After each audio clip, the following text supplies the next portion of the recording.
네, 오늘 소개해드릴 책은요, 라이프 트렌드 2024라는 김용석, 김용석 소장님, 네, 트렌드 분석가이십니다. 네, 최근에 신간이고요. 네, 이 책을 이제 2024년도를 이끌 거의 10가지 이상인 것 같아요. 그런 키워드 중심으로 이렇게 실제로 여러 가지 빅데이터나 이런 것들을 분석하면서 2020년도를 이끌어갈 그런 이제 트렌드 키워드들을 쭉 설명하고 있습니다. 그리고 분석이 잘 돼 있고 이미 이제 그런 빅데이터를 가지고 분석도 하고 이런 거를 이제 저거 하셨기 때문에 이미 어느 정도 존재하고 있는 거죠. 이 흐름들이. 그리고 이제 미국과 이제 미국의 어떤 그런 뭐 Z세대, 102세대를 통해서 이미 나타나고 있는 현상이 우리 한국으로도 이렇게 쭉쭉 오고 있기 때문에 예, 그런 어떤 것들이 반영이 되면서 쭉 우리 한국 안에도 이제 이렇게 트렌드로 갈 것이다. 또 이런 분석도 있고요. 이미 나와 있는 어떤 현상들을 더 이렇게 2020년도에는 이렇게 그것이 발전해 갈 것이다. 또 이런 것들을 분석해 가고 있습니다. 그래서 오늘은 한 가지 정도만. 그래서 제가 트렌드 분석은 이틀에 거쳐서 말씀드릴게요. 어차피 뭐 10가지 이상을 다 얘기할 수는 없지만 그래도 한두 가지를 몇 가지 뽑아서 얘기하는데 오늘은 하나만 얘기할게요. 시간이 많이 간 것 같아서 하나만 얘기하고요. 내일 한 2가지 정도 소개해 드리도록 하겠습니다. 그래서 오늘은 여기 첫 번째 나온 게 올드머니라는 거예요. 올드머니. 올드머니 여러분 들어보셨어요? 올드머니? 저 처음 들어봤거든요. 올드머니가 뭐냐 하면 옥스퍼드 사전에 올드머니란 번 것이 아니라 물려받은 부라고 정의돼 있대요. 그러니까 올드머니는 내 의지로 이룬 것이 아니에요. 요즘에 부자들 많잖아요. 신흥 부자들 많고 요즘에 우리가 이제 이 디지털로 이렇게 빠르게 전환이 되면서 이 온라인 세상에서도 빠르게 부를 이룰 젊은 계층들도 많고요. 새로운 기회를 얻은 사람이 굉장히 많죠. 그런데 올드머니는 뭐냐 하면 내 의지로 이렇게 이룬 사람들이 아니에요. 자수성가한 사람들이 아니고요. 부유한 가문에서 태어나고 상당한 이미 유산을 가지고 태어난, 그러니까 우리가 소위 말하는 금수저들이죠. 그래서 우리가 이제 뭐 그 SNS도 보면 부를 이룬 사람은 우리가 졸부라고도 하고 우리 천박한 어떤 표현으로, 그러니까 그 이제 그들의 특징은 뭐냐면 부를 엄청나게 과시하죠.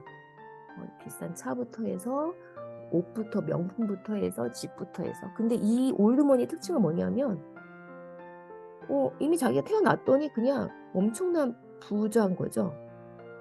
그래서 이미 이제 그냥 그게 삶이고 이렇기 때문에 그거를 자랑할 필요가 없어요. 그냥 그러니까 과시할 필요가 없고 그냥 자기는 그렇게 흔하다 보니까 그렇게 된 거예요. 근데 오히려 새로운 이 부를 이룬 사람, 여기에는 이제 뉴머니라고 되어 있거든요. 그러니까 투자든 창업이든 큰 돈을 번 신흥 부유층, 자수성가형이죠. 이 뉴머니들은. 근데 이분들은 오히려 이 부를 없던 게 생긴 거잖아요. 그러니까 엄청나게 이거를 과시하는 거예요. 그리고 또 하나의 특징은 그래서 이 올드머니들은 태어날 때부터 부가 있었고 그래서 이들만의 그런 취향이나 문화, 예술 이런 문화 자본들이 그냥 자연스럽게 녹아져 있어요. 그러니까 그냥 자기네 어떤 그 삶에 녹아져 있기 때문에 이거를 뭐 자랑해야 된다라는 욕망도 없고 그냥 그런 거예요. 그렇게 살아온 거예요. 근데 이들은 그래서 그거를 과시할 필요도 없기 때문에 자기들만의 리그 안에서 그냥 그 부를 누릴 뿐이에요. 전혀 과시가 없어요. 제가 예전에 아비투스라는 책에서도 소개해드리면서 말씀드렸죠. 그들은 티나지 않게 그들만의 리그를 형성해 가고 있어요.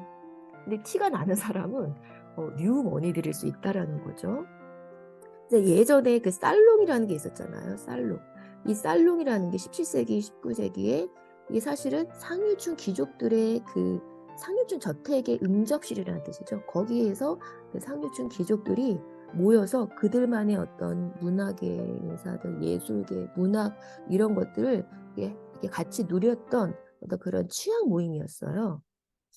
그래서 이제 이 살롱 문화가 있었는데 이게 갑자기 어떤 그 공개적으로 나왔던 게 그런 카페들이, 그러니까 부잣집 응접실이었죠, 살롱이. 근데 카페로 나오고 나중에 신문, 뭐 저널리즘 이런 것으로 발달하면서 공개적인 장소로 나오면서 이렇게 많은 사람들이 그런 것들을 이제 누릴 수 있게 된 거죠. 문학이나 뭐 예술이나 패션이든지 이런 것들을. 그러니까 이게 처음에는 고급 사교 모임이었다가 이렇게 된 거죠. 그러고 나서는 다시 그 상류층들은 또 그들만의 리그를 유지하기 위해서 굉장히 철저하게 여기에는 아무나 들어갈 수 없고, 예, 폐쇄적인 그 모임으로 지금 이제 이끌고 가고 있는 것 같아요. 이런 이제 흐름들이 있고요. 그래서 지금 거의 뉴머니들은 IT 계열들이 많죠.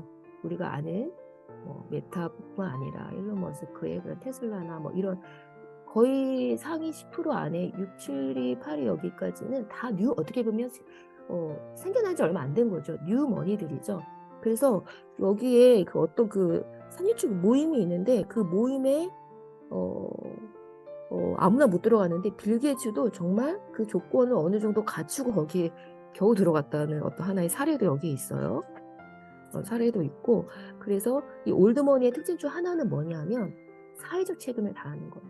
기부 이런 것들을 다 해요. 그래서 부자라고 해서 다 올드머니가 또 되는 게 아니고 정말 그들만의 그런 어떤 그 취향만이 있는 것뿐만 아니라 정말 이 기부를 통해서 사회적 책임을 다하는 어떤 그런 것까지 포함이 돼야 진정한 올드머니가 되고, 그 올드머니가 계속 유지가 될 수 있는 거예요.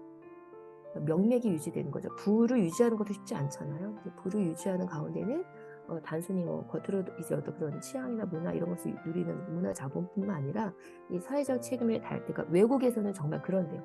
그런 사람들을 올드머니로 취급을 해주지, 단순히 부만 누렸는데 그런 증거들이 없으면 절대 그들만의, 그러니까 뉴머니가 올드머니가 되는 것도 쉽지 않다라는 거죠. 빌 게이츠도 엄청난 기부를 하잖아요.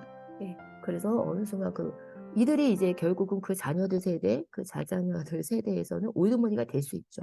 근데 그런 어떤 표시가 어떤 문화적인 취향뿐만 아니라 이런 충분하게 사회적 책임을 다할 때 이렇게 된다는 거죠. 근데 여기서 이제 지금 이제 미국에서는 근데 예전에는 부를 막 이루려고 했어요. 근데 이제 갈수록 이제 문제가 뭐냐면 지금 부모들 세대보다 더 가난해지고 있잖아요. MZ 세대부터 이렇게 통계적으로 보면 예전에는 뭐 조금 대학 가고 공부하고 막 이러면 쉽게 부를 이룰 수 있는 좀 그런 뭔가 교육을 통해서 이렇게 됐는데, 계속 사회적 통계를 보면은 어때요?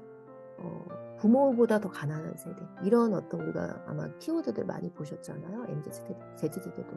그러면서 물론 이제 디지털로 전환되면서 그런 기회들이 많지만 또 현실적으로 그렇지 못한 이제 그 사람들이 더 많다라는 거죠. 그래서 지금 이제 미국을 중심으로 해서 이미 틱톡이나 여기 보면 해시태그를 다 분석을 하셨더라고요.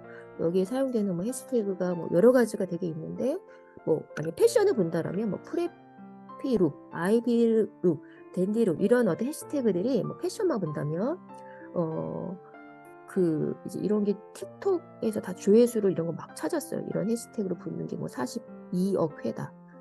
프리피 이런 룩 같은 거 또 5,725만 회다. 이런 식으로 이런 것들을 이런 쇼츠가 붙은 해시태그, 또 인스타, 틱톡 이런 것들을 다 10대 기준으로 Z세대로 이렇게 분석을 했더니 이런 어떤 조회수가 엄청난 거예요. 근데 여기서 사용된 이 해시태그가 예를 들면 그런 이제 1, 20대, 2030 세대에 했던 이런 해시태그가 그 당시에 그 아이비 어떤 대학의 그런 룩, 그러니까 올드머니들이 취했던 그런 취향을 반영한 패션이라는 거죠. 그러니까 이런 것들이 지금 이미 이렇게 반영돼서 엄청난 그 조회수를 쇼폼이든지 어떤 이런 형태로 되고 있는 거죠. 그러니까 올드머니는 늘 있었는데 이게 잘 드러나지 않은 거죠. 이들은 명품을 봐도 티가 안 난대요.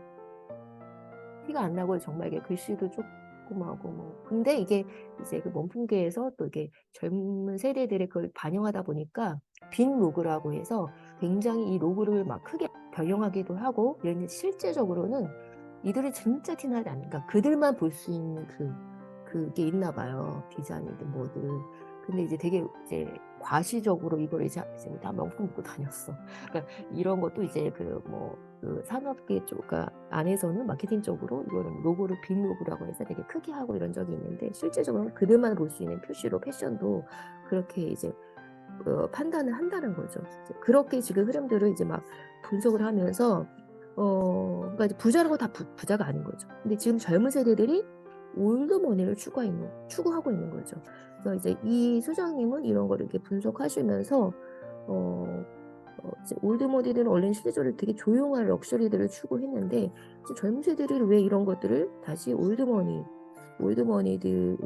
그런 것들을 추구하고 이제 그들이 지향하는 취향, 라이프 스타일, 그러니까 취향이라는 단어도 원래는 상류층 계열들이 사용했던 단어라고 해요. 지금 오늘날에 이제 조금 보편화됐죠. 그러니까 근데 왜 이렇게 되고 있을까? 이런 것들을 이제 막 분석을 하면서 결국은 우리가 이제 부자가 되기가 이제 현실적으로 더 힘든 거죠. 물론 그런 것을 다 욕망하고 기회도 뭐 예전보다 더 있을 수 있지만 대부분의 사람들은 이제 그 욕망은 있대. 실제로 그 현실적으로 너무 쉽진 않잖아요. 그래서 이렇게 젊은 Z세대, 10대, 20대, 30대들이 그 욕망을 이런 어떤 취향으로, 패션으로, 라이프 스타일로 이렇게 추구하는 형태가 지금 이렇게 드러나고 있다. 이게 지금 이미 미국에서 트렌드가 되고 있고, 그러니까 이 조회수나 이런 걸로 여러 가지 구글 트렌드 이걸 분석을 하신 거죠. 그래서 이런 것들이 한국에서도 결국 이제 이렇게 들어오잖아요. 그러니까 이미 뭐 반영되고 있는 부분도 있고요. 그래서 그런 어떤 흐름들이 계속 이어질 것이다. 2024년도에 더욱 가속화될 것이다. 이렇게 분석을 하고 있습니다. 그러면서 이게 이미 이제 나타나고 있는 건데 좀 더 그런 것이 현상이 나타나는 흥미로운 해가 되지 않을까. 그래서 이제 하나의 라이프 트렌드로 올드머니 트렌드 이 부분들을 소개하고 있습니다. 이 트렌드 책은 이 트렌드를 보면서 이미 현실에 반영되고 일정 부분 반영되고 있는 부분이 있고요. 또 앞으로 더 이제 이것이 가속화될 수 있죠. 근데 여기서 우리가 이제 봐야 될 것은 여러 가지 뭐 이게 내 일상과 무슨 상관이 있어라고 생각할 수 있지만 어떤 분들은 이거를 통해서 또 비즈니스 기회를 잡기도 하고 자기의 하고 있는 일에 반영하기도 하고 이렇게 이제 되는 거죠. 그래서 우리가 여기서 또 인사이트를 얻으면서 어떤 부분 안에서는 또 우리 일상과 하고 있는 일에 또 반영한다라면 조금 더 트렌드에 함께 또 가면서 이 비즈니스나 마케팅적으로 또 도움을 얻을 수 있지 않을까 합니다. 그래서 여러 가지 키워드들을 소개하고 있는데요. 좀 재밌게 저도 어제 그저께 이틀 동안 읽었던 것 같아요. 네. 오늘 라이프 트렌드 2024 소개해 드렸습니다. 네, 이번 한 주도 여러분 힘내서 오늘 하루 시작하시고요. 또 좋은 하루 보내시기를 바랍니다. 그럼 내일 뵙도록 하겠습니다. 안녕히 가세요.